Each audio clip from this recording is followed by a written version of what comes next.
सब मिले जब मार्च के महीने में, तो उसका पूरा रिकॉर्ड तो नहीं, लेकिन उसकी कुछ नोट्स सरावगी ने ली थी, जो गोपाल कृष्ण गांधी ने एडिट करके हमको सुलभ की है कि बापू के जाने के बाद जाने माने गांधीजन, ये विनोबा जी हो, मशरूवाला हो, ये कृपलानी जी हो, जवाहरलाल जी हो, सारे देश से सब मिले और कुछ बातें की। तो उसका एक ब्यौरा ये गोपाल कृष्ण गांधी के संपादन में हमें प्राप्त हुआ है। गुजराती में भी उसका अनुवाद सुलभ है।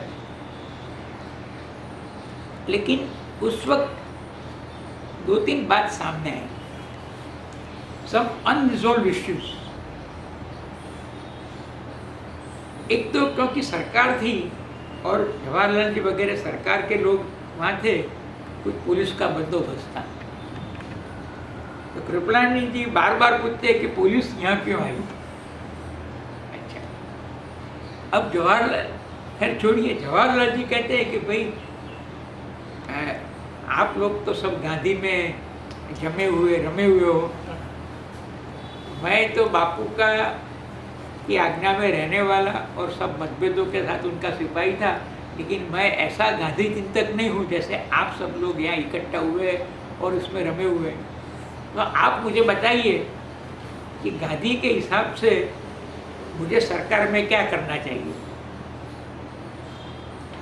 तो विनोबा जी है, विनोबा जी कहते हैं कि भाई आपकी सरकार नई नहीं है, आपको बहुत काम करना है, तो आप ये बताइए कि हमें आपके लिए क्या करना है।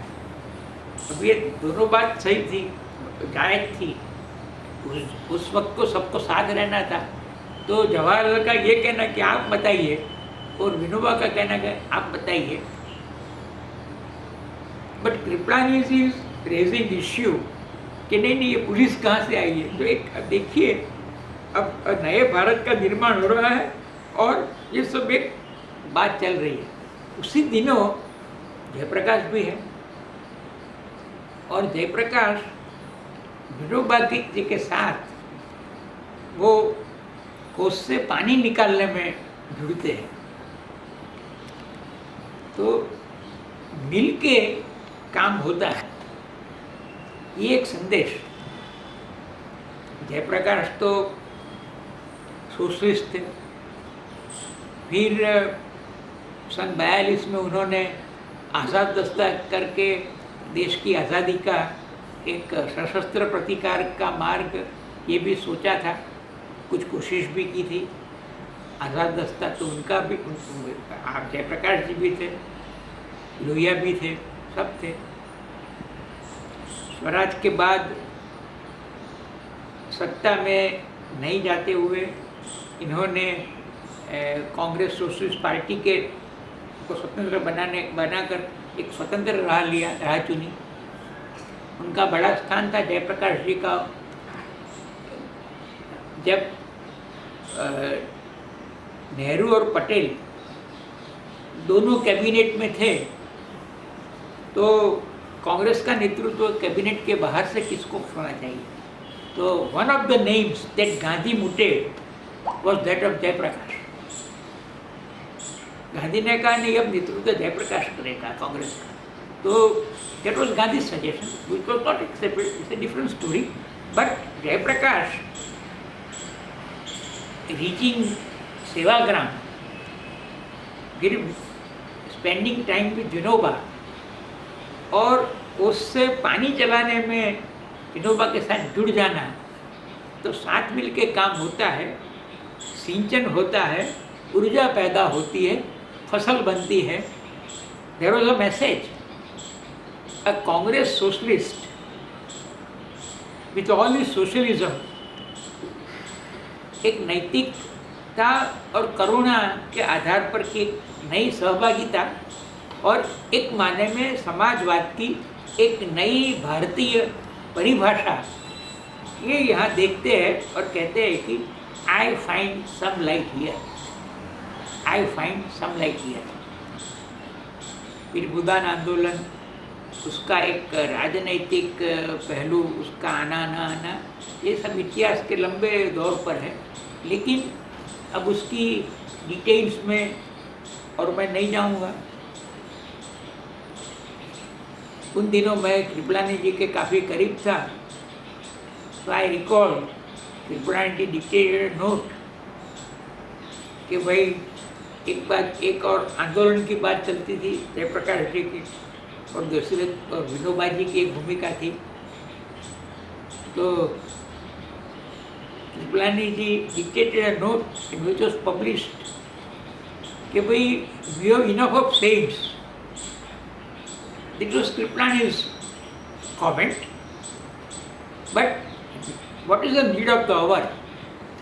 There have been saints before Gandhi and saints after Gandhi. But Gandhi was, what was unique about Gandhi? He was a satyagrahi. तो देश को आगे बढ़ने के लिए एक सत्याग्रही मिजाज की ज़रूरत है। अब विनोबा जी से डिफाइन करते थे सूक्ष्म सूक्ष्मतर, ये एक अलग बात थी, लेकिन ये कृपलानी का नज़रिया था। बट एक बात जो विनोबा ने मार्के के कही, और जिसको सुन के at least for the moment Jayaprakash ji को ये एहसास हुआ कि मेरा सब समाधान हो गया है, वो बहुत सुंदर एक दृष्टांत है। विनोबा जी ने कहा कि दो महानद हैं, गंगा भी और ब्रह्मपुत्र भी। तो आप संपूर्ण क्रांति आंदोलन में जाइए, जिसको ये रचनात्मक कार्य पसंद है वो उसमें रहिए, लेकिन हम सारे भारत को और सारे भारत के जरिए मनुष्य जाति को परिप्लावित करने वाली दो धाराएं हैं जो कहीं जाके इकट्ठा होती है। तो आप प्रसन्नता से आपका संपूर्ण क्रांति संघर्ष करें, आप प्रसन्नता से आपके रचना कार्य में एक निमग्न रहिए। तो ये अब मैंने बहुत सुंदर एक प्राकृतिक एक वर्णन पढ़ा है, मेरे ख्याल से काका साहब ने जीवन लीला में कहा। जीवन का मतलब तो पानी भी होता है, तो सब नदियों की जो बात करते हैं काका साहब, तो उसको जीवन लीला कहते हैं। तो काका साहब कहते हैं कि ब्रह्मपुत्र का आना और गंगा का आना, और दोनों कहाँ मिलते हैं, जिस गोवालंदो, जो फिर पद्मा के नाम से जाने जाते हैं। गंगा और ब्रह्मपुत्र का मिलना फिर उसको पद्मा कहते हैं। तो विनोबा की बात और जयप्रकाश की बात, ये गंगा और ब्रह्मपुत्र का इकट्ठा होना, उसका एक जो कहिए कि एक पद्मा अभिगम, शायद वो अभी विकसित करना बाकी है। जो आंदोलन के दिन थे, अब एज अ हाइंडसाइट हम कह सकते हैं, I had a long discussion with Kanti bhai Shah. तो कांति भाई ने कहा कि भाई ये हमको कबूल करना चाहिए कि विनोबा और जयप्रकाश दोनों ने एक माने में somebody has sins of omissions and somebody has sins of commissions, but they had a great innings and they are very inspiring lives. तो और आज के दिनों में जब एक कथित नए विमर्श की बात देश के सामने आ रही है, कहीं ना कहीं थोपी जा रही है, उसमें गांधी विनोबा जेपी स्कूल का स्मरण करना पहले से कहीं ज़्यादा जरूरी है। जो नया विमर्श थोपा जा रहा है वो देश की, वो राष्ट्रीयता की एक मजहबी परिभाषा करने वाला है। उसमें वह सहृदयता, शालीनता और सज्जता नहीं है जो एक साल कुरान के और अरबी के अभ्यास में लगाने वाले विनोबा के अभिगम में दिखती है। फिर एक और बात, गांधी हत्या के बाद जो श्राद्ध पर्व के विनोबा जी के व्याख्यान, इन्होंने उसमें एक बात कह दी है और ये हमें आज साफ समझकर चलना होगा। विनोबा जी का जो एक बिल्कुल उन्होंने पैनी नज़र से एक साफ बात कही थी। उन्होंने कहा कि आप कहते हैं कि किसी सरफरे आदमी ने, एक पागल जुनून में हत्या की। नहीं, ये एक पूरी आइडियोलॉजी है।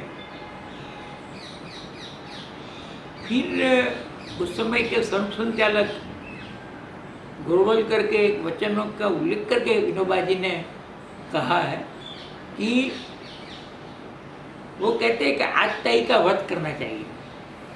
अब क्योंकि आइडियोलॉजी के हिसाब से Gandhi happen to be an आतताई, उनका जो वध था वो धर्म में था।